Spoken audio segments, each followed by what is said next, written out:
All right, welcome everyone to this week's changelog. My name is Jacob. I'm joined today by Jonas. Jonas, how are you doing today? Hello, I'm doing great. Looking forward to the changelog. All right, so the first thing that we're going to jump right into is SIMD 164, ExtendProgramChecked. So what they're doing is they had an instruction for extend program in the past.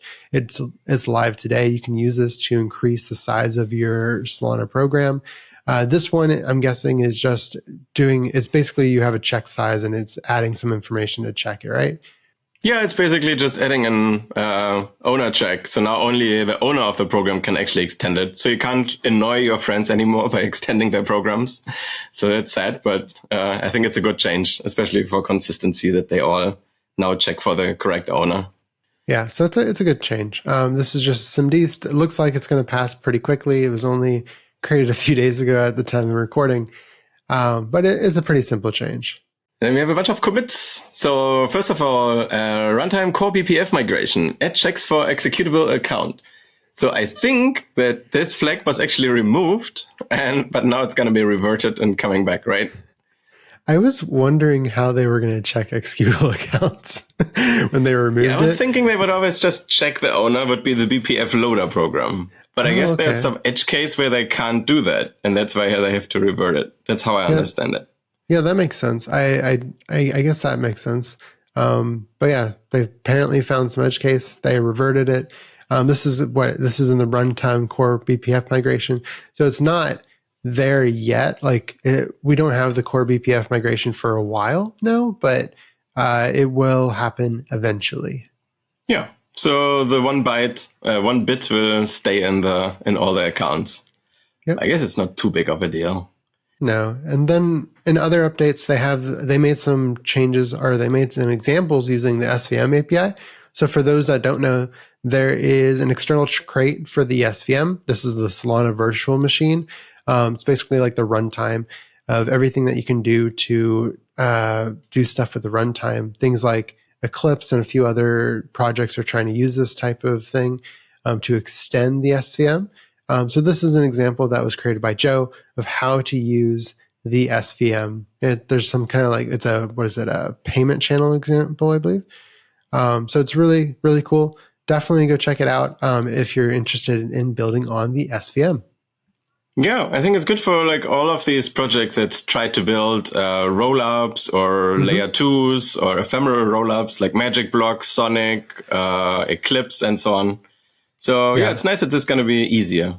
And I think the next one goes into the same direction, right? So add flag to clone features set from a cluster. No, it's actually not. This is for the local validator. So the cool thing is now when you run your local validator, and there were a bunch of problems recently. There were some people who had a program which worked locally. Then they deployed it to DevNet, and then it stopped working with some stack frame errors. And this was because there was a feature which was activated locally, but not on DevNet or mainnet. So you would only see the error when you actually deploy the program. And of course, it's really bad because you're testing in production. And now you can very easily locally just have a clone feature set, and then you can just get all the features how they're currently activated on DevNet or mainnet. And yeah, this makes it way easier because before you had to figure out the feature flag ID, then deactivate only that feature locally or activate it.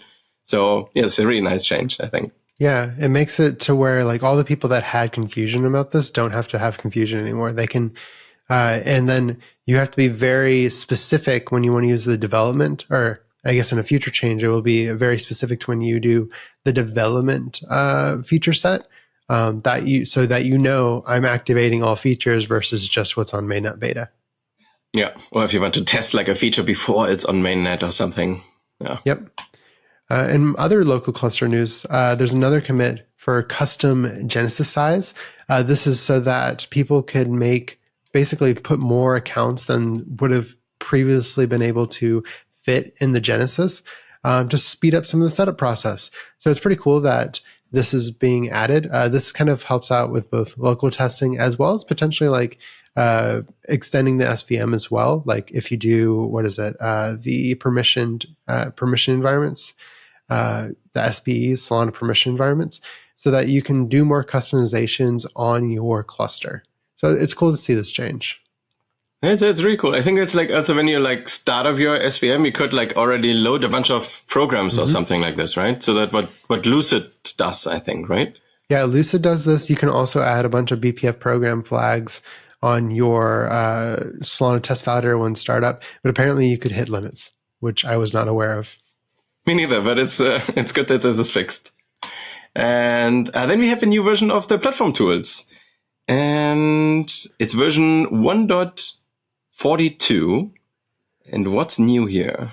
So what was new in this one is that you could build with the compiler tools previously and not know that you were going to run into a stack frame limitation until you deployed and started running your instructions on production, which is a huge issue, right?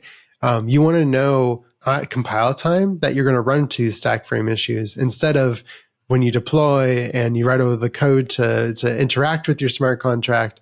And then you finally get those stack frame issues.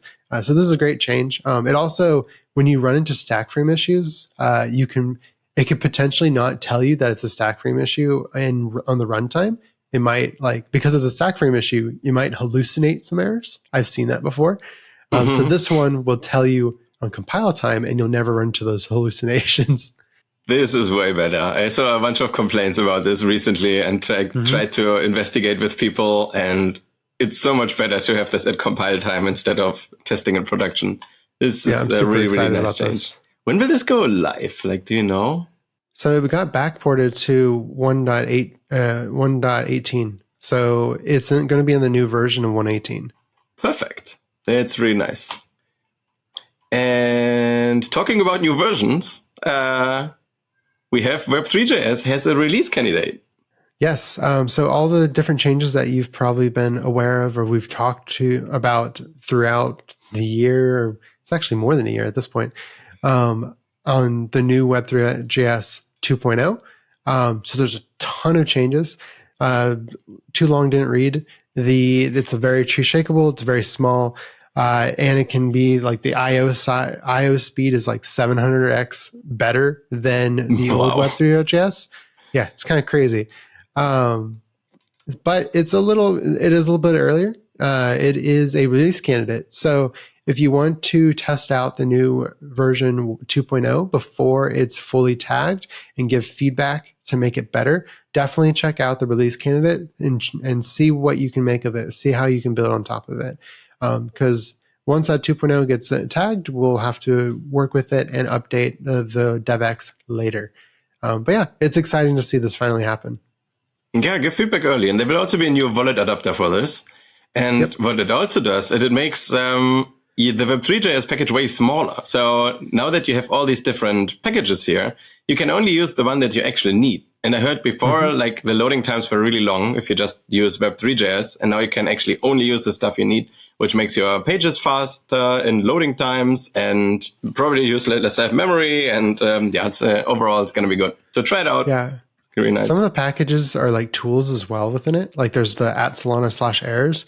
What I've used that before, and what it can do is given a specific error that that was thrown in your smart contract, you can use the @Solana/errors package to then give you a more verbose information about the specific error. So it's pretty cool to see. Yeah, I saw that. It's really, really cool. Before you had like to pass the result string or something, and now you can actually check for a certain error. So it's really nice. And last but not least, we have a deprecation warning for everybody. So the get stake activation function will be deprecated in 2.0. So, but it's not a big deal. I mean, from some of them, maybe it is, but you can replicate the functionality of get stake activation actually in the client in JavaScript. And that's why they removed it. And there is this repository now under Solana Developers where you can find a JavaScript example and a Rust example. And then if you go in here into examples, you will see an example. And then you go into source and RPC, you can see this get stake activation function here that you can use. And it does basically the same logic as before via the RPC call. And now you can just do it in the client, which makes sense. They just removed it because it's actually was never needed. Or I'm not sure if it was never needed. It was probably just like really heavy on the RPC side. It's things like get program accounts is also very heavy. Now, get program accounts is not deprecated, but it will be at some point in the future. But it's very heavy on the RPC. So there are better solutions than these on the client side than putting in the RPC. So that's another nice feature. If you use get stake activation, make sure to update, read through this example, and maybe we also going to release a guide on it to show you how you can do that. And the last thing we have is the StackExchange League. So this is the top StackExchange contributors that we've had the past week. In the top one, we see Jimmy on top. He's been doing tons of work, actually. He's gone up. I think he's doubled his reputation in the past month or two, which is kind of crazy. We see John, Mike, what is that, Believe In. So a lot of good contributors on StackExchange. I see you, Jonas, on the top ranks at number 6. Bobs, Effa, Patoshi, Nick. Yeah, so everyone is here. Really nice. Yeah, it's great to see contributors on StackExchange. Remember, this helps out all developers, both current and future, on Solana. So definitely contribute, upvote, good questions, good answers, and make Solana development better for everyone. And it's fun to collect points. Yep. So that's about it that we have for today. Thank you for joining us, and we will see you next week. See you next week. Bye-bye.